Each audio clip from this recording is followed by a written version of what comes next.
جن پر کبھی وہ میرے ساتھ ساتھ چلتا تھا اور آفس بھی وہی تھا، پھر یاد کیسے نہ آتا۔ البتہ اسے بلانے کا میں نے کبھی نہیں سوچا تھا، کیونکہ اس نے آنے کا یقین نہیں دلایا تھا، نہ کوئی وعدہ کیا تھا، اور اگر کرتا بھی تو اتنے برس بعد کہاں اسے یاد رہتا۔ میری طرح وہ بھی خاصا حقیقت پسند تھا۔ شاید زندگی کی تلخیوں نے ہمیں کچھ زیادہ ہی حقیقت پسند بنا دیا تھا۔ ہماری آنکھیں خواب افورڈ نہیں کر سکتی۔ اب تو میں خواب سے جانے کی عمر سے آگے نکل آئی تھی، جب ہی میں نے آنکھیں زور سے بند کر لی تھی اور آوازوں کا راستہ روکنے کے لیے کانوں پر ہاتھ رکھ لیے، لیکن ذہن کا کیا کرتی، جس میں دریچے کھلتے جا رہے تھے۔ مجھے لگتا ہے میں تمہیں پسند کرنے لگا ہوں۔ پورے 1 سال کے بعد اطراف پر میں بجائے خوش ہونے کے آزردگی میں گھر کر بولی، اس سے آگے اور کچھ مت کہنا، کہیں میں خود غرض نہ ہو جاؤں۔ کیا مطلب؟ وہ حیران ہوا تھا۔ میں اپنے بارے میں سوچنے لگی تو ان کا کیا ہوگا، جن کی میں پہلے ماں اور پھر باپ بن گئی تھی۔ نہیں عاطف، مجھے میرے مقصد سے نہیں ہٹنا۔ بہت گناہ گار ہوں گی میں۔ کس کی بات کر رہی ہو؟ اس نے کچھ ٹھٹک کر پوچھا تھا۔ اپنے چھوٹے بہن بھائی کی۔ پتہ ہے، جب اماں کا انتقال ہوا اس وقت میں 12 سال کی تھی، اور اتنی سی عمر میں مونا، فواد اور گڑیا کی ماں بن گئی۔ پھر ابا کا بھی اسی طرح خیال رکھتی جیسے اماں رکھتی تھی، گھر کے کام کاج اور اسکول بھی جانا۔ یوں لگتا تھا جیسے اماں کی روح میرے اندر سما گئی ہے۔ جب ہی تو کوئی کام رکا نہیں، سب چلتے رہے وقت کے ساتھ۔ میں پہلی بار اس کے سامنے اپنی زندگی کے اوراٹ الٹ رہی تھی۔ دیکھتے ہی دیکھتے مونا میرے برابر آ گئی، فواد اور گڑیا بھی مڈل کلاس میں آگے نکل آئے، تو میرا بوجھ ہلکا ہو گیا، اور ابا بھی شاید اسی انتظار میں تھے۔ انہوں نے فوراً ایک جگہ میری نسبت طے کر دی، کیونکہ آگے 2 بیٹیاں اور بھی تھیں، اس لیے وہ جلد سے جلد میرے اور پھر مونا کے فرض سے سبکدوش ہونا چاہتے تھے، لیکن خدا کو شاید یہ منظور نہیں تھا۔ جب ہی وہ میری ذمہ داری سے تو کیا نکلتے، الٹا سب کی ذمہ داریاں مجھ پر ڈال گئے۔ پتہ نہیں انہیں کیا ہوا تھا۔ ایک رات مجھے سوتے سے اٹھا کر کہنے لگے، جس طرح تو نے چھوٹوں کو ماں کی کمی محسوس نہیں ہونے دی، اسی طرح میری بھی کمی محسوس نہیں ہونے دینا۔ مجھے لگا جیسے میں نے خواب میں دیکھا سنا ہے، لیکن جب صبح اٹھی تو ابا تھے ہی نہیں۔ میرے چیخ چیخ کر پکارنے پر انہوں نے آنکھیں نہیں کھولی۔ شاید میں اپنے حواس کھو بیٹھتی، لیکن ابا جو ذمہ داریاں مجھ پر ڈال گئے تھے، انہوں نے صرف مجھے اپنے سے بیگانہ کیا، اور سب تو اسی طرح چلنے لگا تھا جیسے اماں کے بعد۔ اور وہ جو تمہاری نسبت طے ہوئی تھی، یہ بات پوچھتے ہوئے وہ کچھ متوحش سا تھا۔ وہاں میں نے مونا کی شادی کر دی، میں نے بتایا تو وہ گہری سانس کھینچ کر بولا، اچھا کیا، بہت اچھا کیا۔ ہاں، اور اب فواد اور گڑیاں ہیں، دعا کرو میں ان کے ساتھ بھی اچھا کر سکوں۔ فکر نہیں کرو، سب اچھا ہوگا۔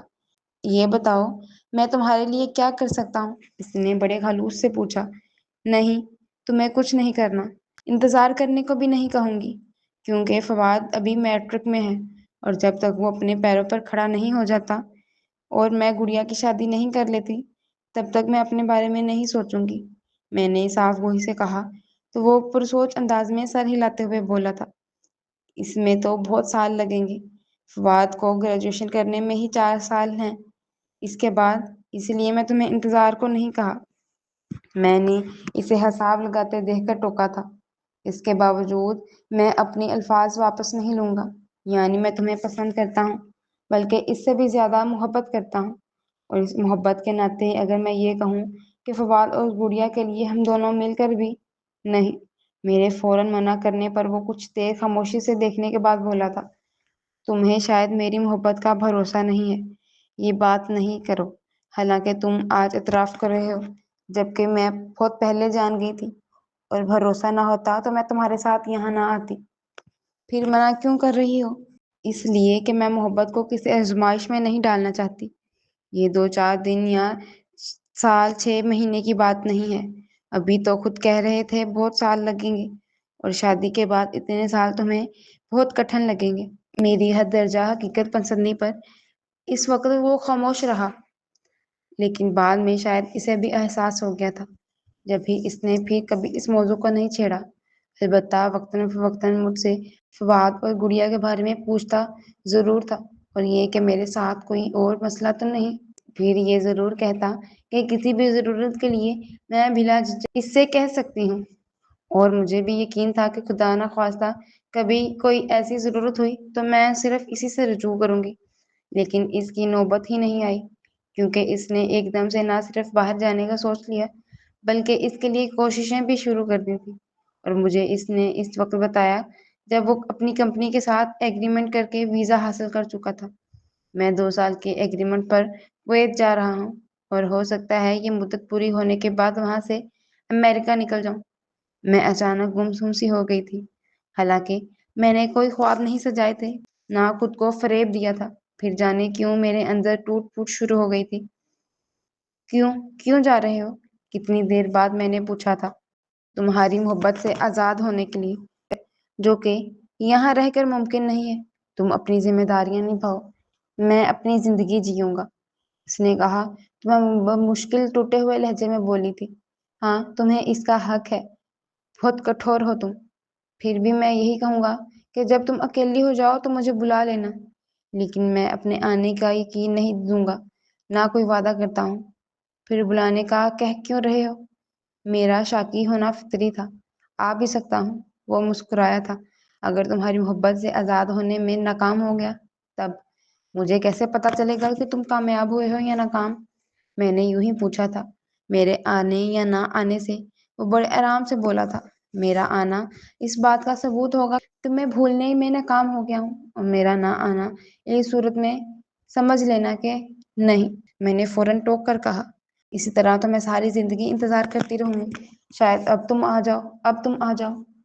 چلو نہ آنے کی صورت میں تمہیں اطلاع دے دوں گا، لیکن تم مجھے لکھو گی ضرور کہ اپنی ذمہ داریوں سے نکل کر اب تم اپنے بارے میں سوچنے لگی ہو۔ اس وقت تم پتہ نہیں کہاں ہوگے، یوں لگ رہا ہے جیسے ہم اپنے آپ کو ایک دوسرے کو بہلانے کی کوشش کر رہے ہیں۔ تم میرے اسی پتے پر خط لکھنا، میں جہاں بھی ہوا تمہارا خط مل جائے گا۔ اچھی بات ہے، اگر اس دن میری زندگی میں کوئی اور نہ آیا تو میں تمہیں خط ضرور لکھوں گی۔ میں نے اس کی بات لٹائی تھی، اور پھر وہ چلا گیا تو مہینوں میرا کسی کام میں دل نہیں لگا۔ میں راہ چلتے چلتے رک جاتی اور آفس میں گھنٹوں اسی ٹیبل کو دیکھا کرتی تھی۔ کسی وقت دل چاہتا پھوٹ پھوٹ کر روں کہ میرے ساتھ ایسا کیوں ہوا، مجھے اپنی زندگی جینے کا کوئی حق کیوں نہیں، میں کیوں اتنی پابند ہوں۔ پھر انہی دنوں جب مجھے زندگی میں کوئی کشش نظر نہیں آتی تھی، مونا کے بیٹے کی ولادت نے کچھ ہلچل مچا دی تھی۔ میں آفس سے لوٹی تو کتنی ہی دیر اس بچے کے ساتھ کھیلتی رہی، پھر مجھے کسی بات کا ہوش نہیں رہتا تھا۔ کوئی 15 دن مونا ہمارے ہاں رہی۔